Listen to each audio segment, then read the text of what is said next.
All right, I believe that we're on live. Yes. So thank you so much for joining us. Ikigai live chat, episode 5. And I am having an amazing human, amazing, beautiful lady, Kirsty Nancarrow here with me. Thank you so much, Kirsty, to spend time with me today. ありがとうございます。どういたしまして。Awesome. So before we move on to questions and hearing Kirsty's shares and stories, we would like to opening this live chat with first of all, I would like to introduce myself.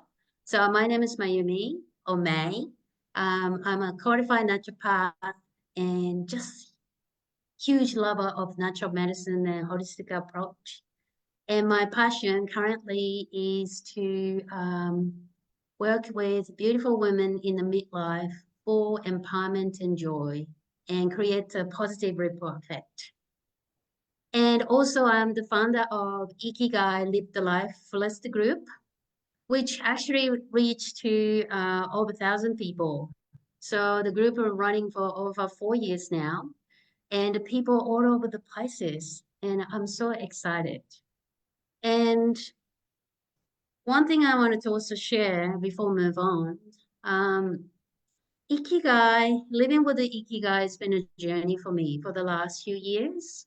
And I mentioned it to the past, also live chat or even the other occasions that to me, Ikigai is to feel alive. So it's actually doesn't matter it's a good result or a bad result.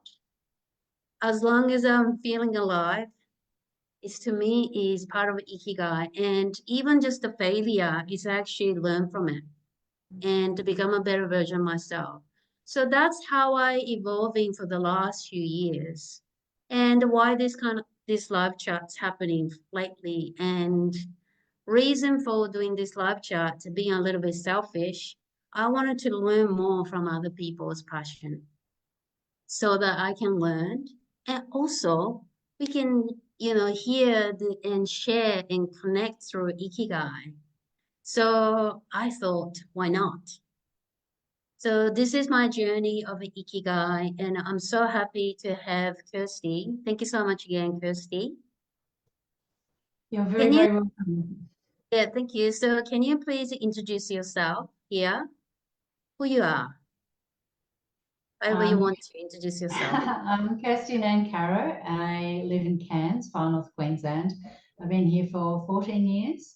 I grew up in Sydney, but I haven't lived there for a very long time. And after I had a taste of rural Australia, going to Alice Springs, I didn't ever want to live in a big city again. So I found another city that I fell in love with after Alice Springs, and that was Cairns. So very happy to be here. It's such a wonderful place with good energy and great people. And I've enjoyed the process of meeting new people and finding new passions other than the one I came here with, which was my journalism career. Yeah. And I said it before to you, Kirsty, but for reason why I chose you is one of the inspiration that I get from you is the fearless part. You just go for it. You take action, give it a go. I find it very inspiring what you do. And so I would like to start with the questions. What is the reason for becoming the also joining in the Ikigai Live Life Fullest group? Can you tell us? Well, you mentioned that part of your motivation for doing these chats is so that you can learn and you can connect. And that's what I saw is as part of this group. When I learned what the Ikigai concept was, the finding your purpose and finding your joy and your reason for getting up in the morning, it really resonated with me because I lost that for a while. And that was really, really scary. And I was full of fear and I was empty of joy. And I found a new way and a new purpose. So I was interested in giving to this group, but also learning from the others who share in this group about what they do, what inspires them. And I love the connection that you've created in this group. That's amazing, and I'm actually surprised that you were in a little dark place. One stage you just said before that you would be fearful, and I don't perceive you that way now. You're fearless. Take Yeah, action. and I think I'm only fearless because I feel like I have nothing to lose now, because I nearly lost everything, nearly lost my life. I lost everything that I worked for. I walked away from my career, my journalism career, everything that I wanted to do since I was 9 years old. It's really, really tough decision to make. And I had in my last sort of chapter at the ABC, I was very affected by post-traumatic stress disorder. I didn't know it at the time. It was diagnosed later, and I also had depression. So there was a big period where I didn't even want to leave the house. And you see me now at all of the networking events. I'm everywhere, and I love being social, and I love being on social media, and all of that stopped. Like, I really noticed a big change in my personality. So I've kind of gone the other way now. Now that I've kind of come through the other side, I'm seeking every opportunity for connection, for joy, for sharing, for learning. And that really is filling me up all of the time. It really does stimulate me. It doesn't mean that I never get sad or down or depressed or in my own head. That still happens.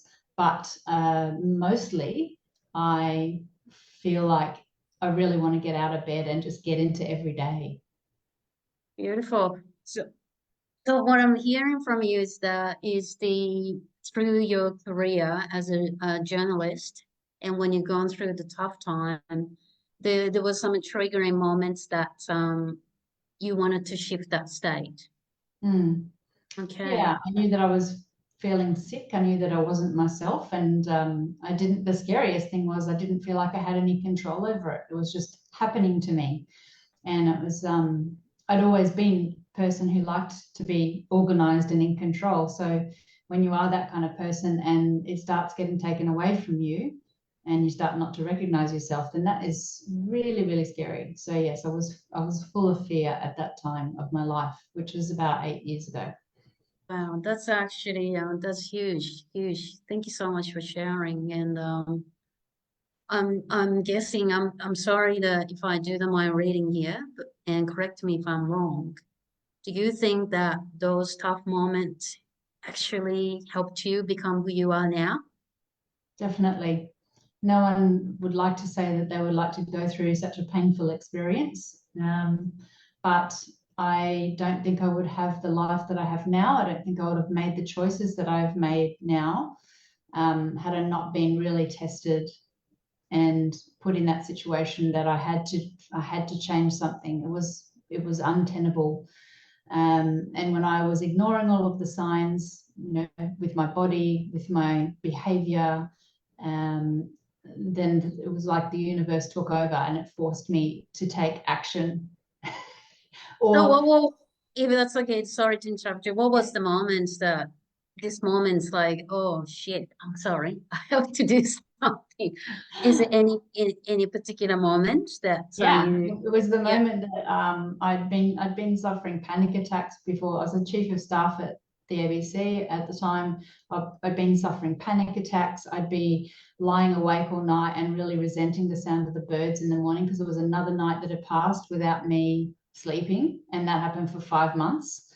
And yeah, I got to the stage where I was on antidepressants, and I went into the office, and I was sat there in front of the black computer screens, and I couldn't work out how to turn it on. And I was like, I am done. I'm no good to anyone now. So that's when my doctor said you have to have some time off. So I did, and I slept a lot. Yeah. So rejuvenating and reflecting time. Yeah, Yeah. and yeah, I wanted to get the sleep right first, and with no responsibility for the foreseeable future, I was able to do that. and had the wonderful care of my husband and my friends and my family and my dog Billy. She was there, kind of going, "Hey, we need to go out of the house today. Can you take me for a walk?" Like, it was really important. And Billy, we walk together every Monday with Sachi, your dog, and it It's is beautiful, a yeah. really Yeah. beautiful way to start the week. So yeah, that was the moment where I was like, oh, this is it. I've got to change something. Yeah, so I did, and it was starting small, and then going, all right, I don't feel like I'm useful to anyone anymore. I'm not productive anymore, and that really bothered me. And I was like, what can I do? How can I contribute? So I started just volunteering at the Turtle Rehabilitation Centre, which at the time was at Portsmouth in the industrial area here in Cairns. So it was hot, smelly, full of mosquitoes and midges, but going there and deboning squid and vacuuming up turtle poo, I could do, and I felt useful again. And there are lots of people who are volunteering for similar reasons. They just wanted to do something that gave them a bit of joy, and that really helped kickstart my getting out of the house again and feeling a little bit worthy. Wow. It's such a journey, Yeah, it was a big journey, Kirsty. and It's a yeah, beautiful journey. I can, yeah, yeah, I can relate it to you in a way that I've gone through my depression as well. And then, yeah, I was in antidepressant as well for maybe nearly year. And it's not nice space to be in. no, Yeah, I was determined to get off them as soon as I could. So yeah, that was a goal for me. well So done.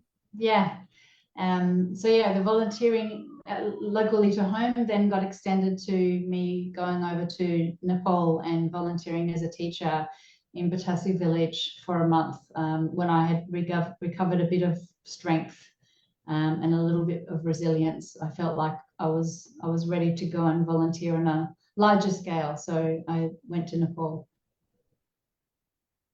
Beautiful. So that leads to the second question, Christine. And it's such a beautiful journey. Thank you so much. You actually picking your career as journalist, and then if that's okay to say, yeah, you actually, went rock bottom, Yeah.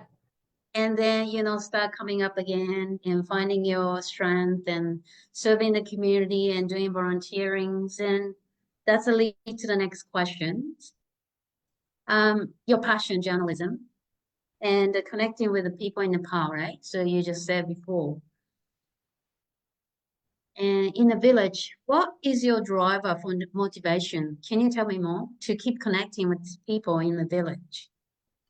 So the reason I ended What is the up in motivation? this particular village was I'd met Som Tamang. He's a Nepali man who lives in Cairns, has been for 21 years. And as a journalist, I interviewed him in 2015 after the earthquakes, and 9,000 people were killed, including his brother, who lost the Friends of Himalayan Children hostel he'd worked so hard for. The school was destroyed. So I kind of had a connection there, kept following his story, learned a bit more about his humanitarian work, the impact that he was having on stopping the trafficking of girls from his village and child marriage. And all of these things really resonated with me. One of the main reasons I became a journalist was social justice and giving a voice to people and elevating the stories of people who have overcome adversity. And Som is definitely one of those people. And he's not only done that for him in his own life, but he's changed the future for the next generation in his village. So it was an easy choice to go there and volunteer. And I'd asked him, did you want me to help rebuild or cook or clean or contribute in that way? And he said, no, I want you to teach journalism, because that's something that they haven't had in the school. So I kind of used journalism as a vehicle to teach English, and took a little camera over there and was able to teach the older students how to film a story. And we ended up putting a video together on the school. And at this stage, the classrooms were very rustic because it was post-earthquake, dirt floors, tin sheds, but it didn't stop any of the learning or the enthusiasm for the learning. And it was really inspiring going there teaching. So I thought, well, maybe there's a way that I can still do journalism, but in a different way, in a way that doesn't make me sick or traumatize me. So yeah, I found a passion for teaching other people how to tell their stories. So I came back from there wanting to have a role as a trainer. There wasn't anything available like that in the ABC, so I decided I'd start my own business as a media trainer. And then moving on from that, joined up with Susie Cray, my beautiful friend who I met at the ABC, and we started a business called Emotion Video and Media Training, and we teach people how to make videos on their phone and tell their stories in their own way. So I found a new way to take my passion for storytelling and helping people and training people and roll it all in together and have a business. So, but I also, after that experience in the village, was inspired to embark on a much larger journalism project, which was a book. And I didn't know how I was going to make it happen, but I just knew that this story had to be told, that people needed to benefit from reading about this man who had really done an incredible, he's had an incredible life and made huge change in his own life and so many others. And for people to just read that and be inspired, because a lot of time I think we've put roadblocks in our own way, and we think, oh, I can't because I don't have enough money, or I didn't grow up in the right suburb, or I've got too much to do, I'm too busy. And this is someone who grew up in a poor farming community, whose daily life was probably very busy with farming chores and going to school and helping out his younger siblings and his parents and trying to find a way to get money in or goods that the family couldn't afford. And yet he found the time to benefit his community in a most impactful way. So I feel like if somebody who's come from that situation is able to make that incredible change for himself and others, then we can all do more. We can have a look at our own lives and go, what changes can I make to, instead of sitting here whinging about how crap things are or why me, change something. And that's what I had to do. I felt sorry for myself for a long time, and then I was like, well, I can do something about it. It might be seeking medical help. It might be changing your job, even though it feels scary. It might be just leaving a job with no job to go to. Or it might be reading a book that inspires you. Whatever it is, if you make a subtle little shift, it might help you on a new path. And it certainly did for me. So I went from not thinking I had a career, like my career had ended, to actually finding a way to even, I think, have my best life. I can honestly say I feel like I'm having my best life now. I'm living with passion and purpose. I want to get out of bed and do everything every day and connect with people. And definitely, it is very purposeful, and it's a beautiful way of, the serving community is, in overseas, across the country, and you're actually teaching students in journalism. We're actually having a hard time, right? And really tough life over there. They probably don't know how to raise their voice. You're actually impacting in a positive way so they can actually create the story to raise their voice, to pass it on. What a beautiful way. Thank you. Very beautiful. Yeah. So next question for you. We more talk about the books, I think. Leading to that, I've got here the beautiful book of yours. I had to write it down, so make sure I get the question right. So after meeting amazing human Som Tamang, right? During the interview at the ABC, volunteering in his village in Nepal, and now publishing his biography, Himalayan Dreams. My question would be is, what changed inside of you and how would you like to move forward to keep your passion for future? I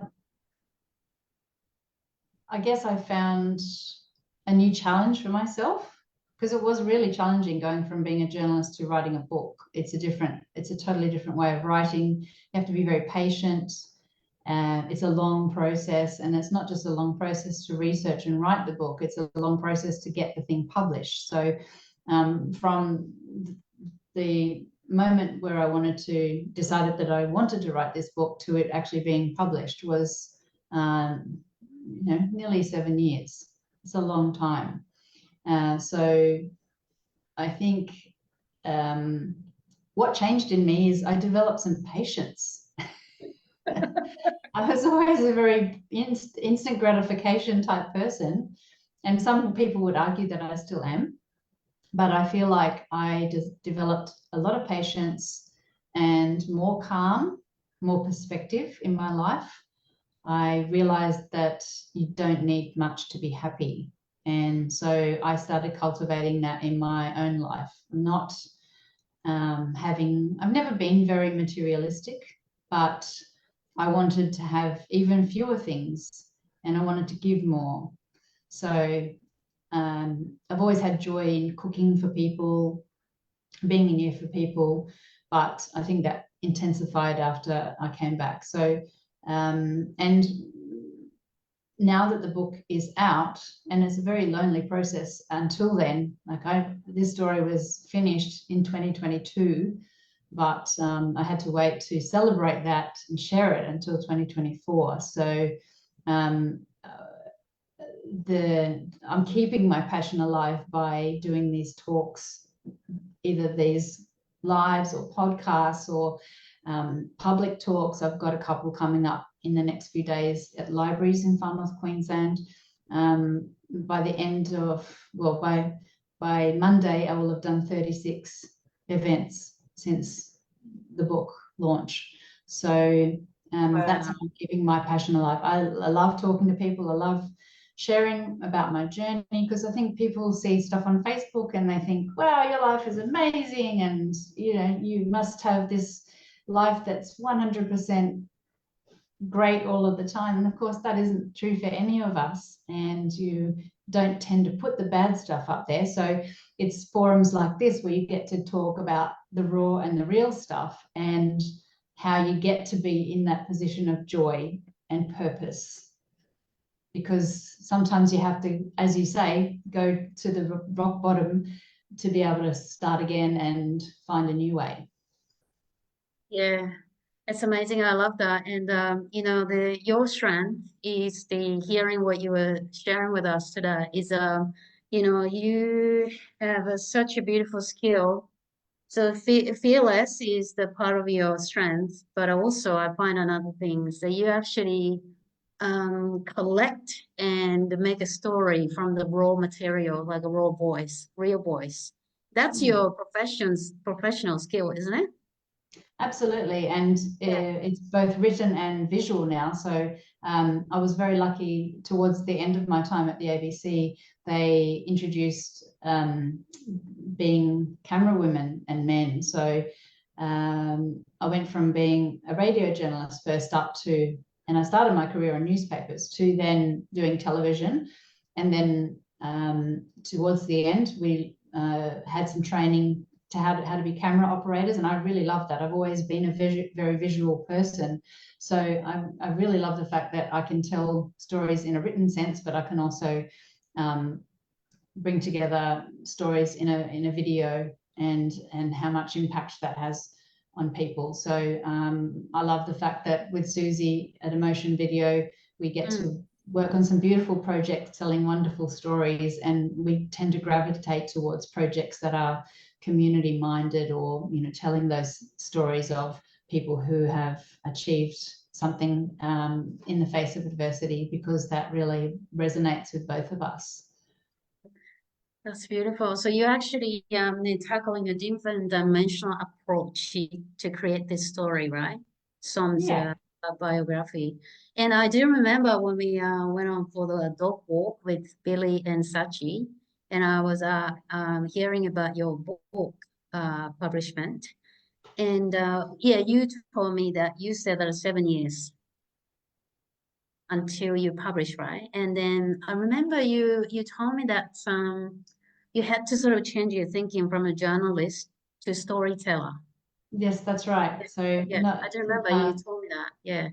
because I did lots and lots of interviews for the book, and the journalist approach is you're creating balance and facts and figures and lots of quotes for people. So when I started writing the book, I was writing it like a journalist. I was quoting everybody, and I had some early feedback from a retired publisher that I was writing this book like a journalist, and I needed to sort of let go a little bit and let some color in and take a little bit of creative license. So it was scary, but also liberating to be able to have a little bit more of that creative freedom. So, but I had been to Nepal twice by 2018. I went back to get the interviews for the book and also to walk with Som to Everest Base Camp and with all the beautiful young women who I'd taught previously and were now trekking guides with his company Take on Nepal. And it was, I really could draw on all of those experiences, how things felt and smelt and tasted, and the emotions that I was feeling when I was volunteering in the village the first time and then slogging my way into Everest Base Camp. I was able to bring all that into the book. So yeah, it was a completely different challenge of writing. So again, it was a huge proof to myself that I still had that ability, that skill to write and connect with people that way. That's beautiful. That's amazing. Then I've been curious, what was the focus? And we it's such a beautiful dimensional way. It's like how to I don't know how to put in the words. Sorry, English is also second language as well. What was your focus on this book, working with your mentors and coach, and bring it your professionalism as a journalist? You know what to write, how to write, right? And bring the different dimension on the colorings and creative. You said that embrace the challenge as well in the 7 years. What was the focus of the book to publish? And how did you feel after you published? Can you tell us Did you about mean that? do you mean how did I stay focused? Yeah, no, what was the focus about the book? What was actually intention about the book? Okay.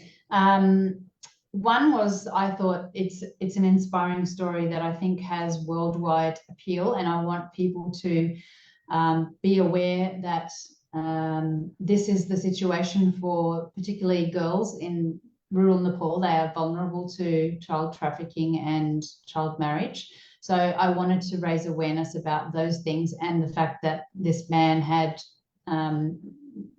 really made changes that protected those girls.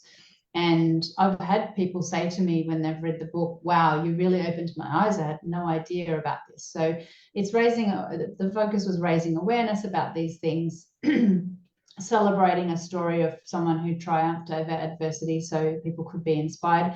But I have to say, a little bit of catharsis for me as well. It was a chance to write everything out. There was actually a lot more about me originally in the book and my experiences, and I had the very astute advice from my publisher Juliet Lackmeyer from the Erudite Pen that perhaps I should pare some of that back because it's actually some story, and I took her advice. So she's like, that's another book. You can put that in another book. So there's a little bit of my story in the book, but you're hearing a lot more of it here tonight. And so, yeah, my focus was really about creating that awareness about those issues. And my goal, and certainly why I've done so many speaking engagements, was because the school in Batassi, thankfully it has been rebuilt by Caritas Switzerland. It opened again in 2019, However, it still only goes to grade 10. When Som went to school, it only went to grade 5, and he's managed to achieve and work with his village to get that school to grade 10. But it still means that if children want to finish their education, they have to go several hours away to another school and pay for accommodation, and it gets very expensive. And for some of them, it's the end of the line, year 10. And of course, the earlier they leave their education, the more vulnerable they may be to getting married early or being trafficked, or being forced to go and work overseas in a really bad job and be miserable. So my goal and Som's goal was to get that school to year 12, and of course it takes a lot of money. So Rotary International came on board, and they are the Cairns Sunrise Club and the Balaju Club in Kathmandu partnering to in a project called the Rotary Australian World Community Service Project. And our aim is to raise $400,000 to $500,000 to finish those last 2 years of school, not just the physical buildings for classrooms, but for teacher accommodation to attract good quality teachers, so they've got somewhere good to stay, and also other students from other villages to come and stay, and all the resources, and paying for the teachers to teachers' wages as well. So that is really my motivation. Is I want this book to inspire people, and hopefully, if they've got money to donate, whether it's $10 or $10,000 or $100,000, if everyone takes a little bit of action and contributes, we'll get there. Beautiful. And I actually noticed that, the one I was hearing is such a become a big project. And congratulations, all of you, yourself and Som and team, to get to the level. That's amazing. It's a lot of hard work. And the book is one of them, but also another thing is all layers of different type of work you guys doing, right? Yeah, But and I have to noticed really that I have to really thank Rita Zapula from Rotary. She's been there. She was driving me as soon as I told her about Som's story and work, and the fact that I wanted to write a book. She was really driving this for me, and really kind of making sure I was going ahead with the book and trying to get it published. And then she was instrumental in setting up that Rotary program, and she manages that, and she's organized fundraisers. She's just an absolute dynamo. So she has been so motivated for this project. And I recently visited Nepal for the first time since writing the book, which was very special. I hadn't been there in 6 years.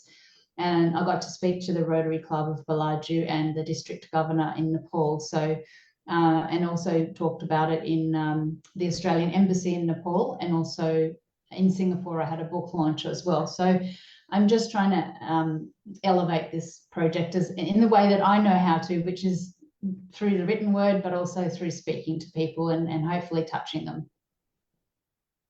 I think you did, and you're well, and you just fearless of taking actions and give it a go. And one thing I want to say, the typical, typical may not be the right word. And a lot of people come across with the IKIGAI concept, with the Venn diagram, with the full circle.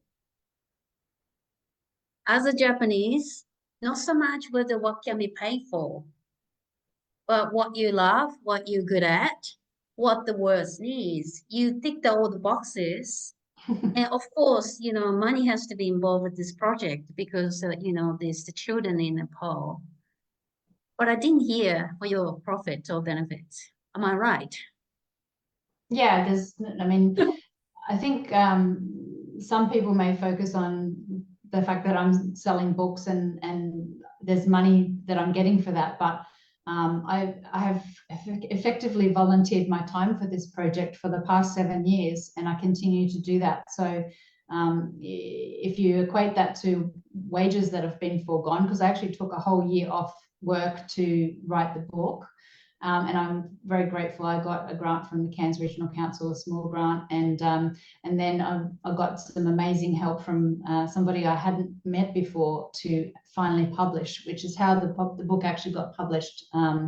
I had exhausted myself trying to get traditional publishers, and I had a lady reach out wanting to read the book so much after being inspired by a story that she came across on ABC, that she actually funded the publishing of the book. So I have been very lucky, but it's by no means a money making exercise. And I think most authors will tell you that they are doing it not for the money, but just because they're driven to, and they've got something that they want to share and get out. So that's very much the case for me. Yeah, thank you. It's actually it's an eye opener for me again. I heard your speech at our talk at the open, book day. What was it, tropical book event festival, something like that in Cairns last year. Yeah, this Cairns You Tropical know, Writers Festival.